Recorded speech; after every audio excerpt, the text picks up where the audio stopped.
Earlier this month, I spoke to Stuart Little from the Community Public Sector Union. He's the General Secretary. And we were trying to get some information about vaccinations in disability group homes. And we said we do our best. Well, I'm apologising to Stuart Little publicly because we've had no luck at all. And we've got some bad news this morning. 4 group homes and 1 respite facility are now in lockdown after support staff had tested positive for COVID-19. That includes 2 homes in Newcastle, 1 in Bexley, 1 in Narellan Vale, southwestern Sydney, as well as the respite facility in Maitland. Now, the union has just found out about the Narellan Vale exposure late yesterday. These are places which care for profoundly disabled people who cannot socially distance, wear masks and need full-time support. Now, we asked for New South Wales or Federal Health to go in there and vaccinate the workers because basically they needed our help and they've got none. Stuart Little, Community Public Sector Union General Secretary, is online. G'day, Stu. Yeah, g'day, Ray. How are you? Oh, I'm not good. I thought that we may be able to get someone from New South Wales Health or Federal Health to do something about it, but unfortunately nothing's been done.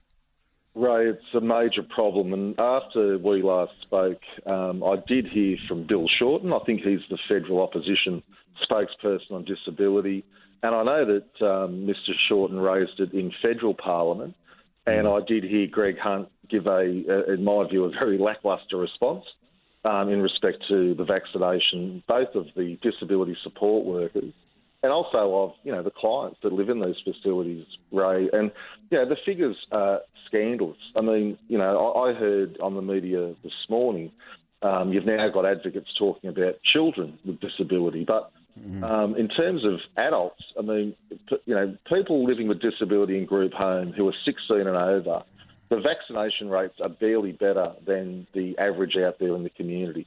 You're looking at, I think, 44% have had 1 shot or 1 jab, 26% have had 2. That's people who've got disability. But when it comes to the workers, the people supporting these people, keep in mind, Ray, these are people, many with profound disability. And when I say profound, I mean they need 24/7 care. And the people that care for them, really have to do that, cheek by jowl. I mean, they can't isolate. Now, there is no record of who's vaccinated and who is not vaccinated. You've got 12 private providers. They've all taken a different approach to it. And, Ray, I've discussed this with Alistair Henskin's office as well. He's the state, the new minister there, but obviously they seem to have a peripheral involvement. But, mate, it's like seeing people just throw the ball out the back line, but no one wants to run it up. No one wants to do the hard yards and get these people vaccinated, both the clients and the workers. And as you rightly just said in your introduction, you've got these 4 homes where people are now testing positive. And, if we're not careful, if we don't get some intervention in here, we're going to see a terrible tragedy occurring amongst some of the most vulnerable people in our society. And obviously those people, our members who support them, they're going to be terribly affected by this. I think to portray it, and I have been to a few of these group homes in my time, we are talking about people who are incapable of looking after the most basic needs for themselves. We are talking about the most severely disabled people imaginable. And the only way they get through a day is through the kindness, generosity and hard work of those employed to look after them. Now, if we can't protect those people, who in turn protect those people who are severely disabled, we're living in a society that's not doing its job. Now, my fear is this. Unless someone, as you say, picks up the ball and carts it forward, we're going to have the same fate visited on these particular facilities as we had in the aged care sector last year. We're going to have deaths. We're going to have people who already have underlying conditions simply die because they've caught COVID off the workers who are there to make their life more comfortable. And it's not right. And I'm sorry that you're getting no support from Federal Health. I'm even sorry that you're not getting support from New South Wales Health. Now, in relation to the people you've spoken to, I've tried to talk to the Minister about it, the Minister for Health. He buck passes it across to the Minister for Disability Services, Alistair Heskins, as you have directed your questions towards him. But we've got to get something done. It's no good you and I talking once a month about this issue and other people sitting on their asses and doing nothing about it. Pardon my language. But it's just got to be done, mate. Well, that's an accurate portrayal of the current situation, Ray. And we saw an outcome in aged care, as you correctly said, and it's a very good analogy.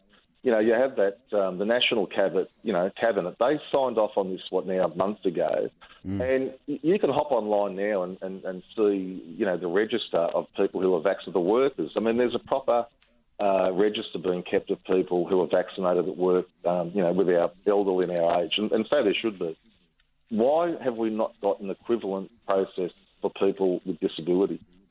It's just not good enough, Ray, and unless the state and federal government come forward and act, you will see an equivalent tragedy like the ones that like what we saw happening, particularly in Victoria, in aged care. I've got no doubt about that. Well, it's no good the Federal Disability Minister, Linda Reynolds, buck passing it back to the State Minister, Alistair Henskins, and saying, look, it's a state matter, and then you go to them and they say, no, it's a federal matter. I don't give a bugger who it belongs to. Get it fixed. Now, I've met Mr. Henskins socially on an occasion when we celebrated a remarkable milestone for the oldest living wallaby, and I had a bit of fun with him because my mother-in-law supports him uphill and down Dale. Well, I'm afraid I'll be leaning on my mother-in-law and him now to get something done about it, because if I have to, I'll lean heavily to get the most vulnerable people in our community looked after. And if it's either right, Alistair Henskins or Linda Reynolds, I don't care who it is. Someone needs to do something. I will say this with Alistair Henskins, Ray, and I spoke to his office last week. They did get priority vaccine in those local government areas of concern, and the vaccine that came in from Poland, and they did prioritise that. And I take my hat off to his office for that. But as you say, that's one small part of what needs to happen here. We need a proper plan. We need a coordinated approach from both state and federal government to get an outcome here. Yeah, mate, these poor people, looking after these poor people, if you'll pardon that double up, need help. The people who are disabled need help. The poor people looking after the disabled need help as well. And if we live in a civilised society, as we do, either the state or federal governments will do something about it, and we won't have this conversation in another month or another week or another 2 weeks. It'll be done. Because I'm sure they've got a conscience. I'm sure they want to do it. They need to actually get off their backsides and do it. Very frustrating. All right, Stuart, I appreciate your time as always, mate. I couldn't agree more. Thank you so much, Ray. Thanks for your support. No, that's all right, mate. We'll keep pushing.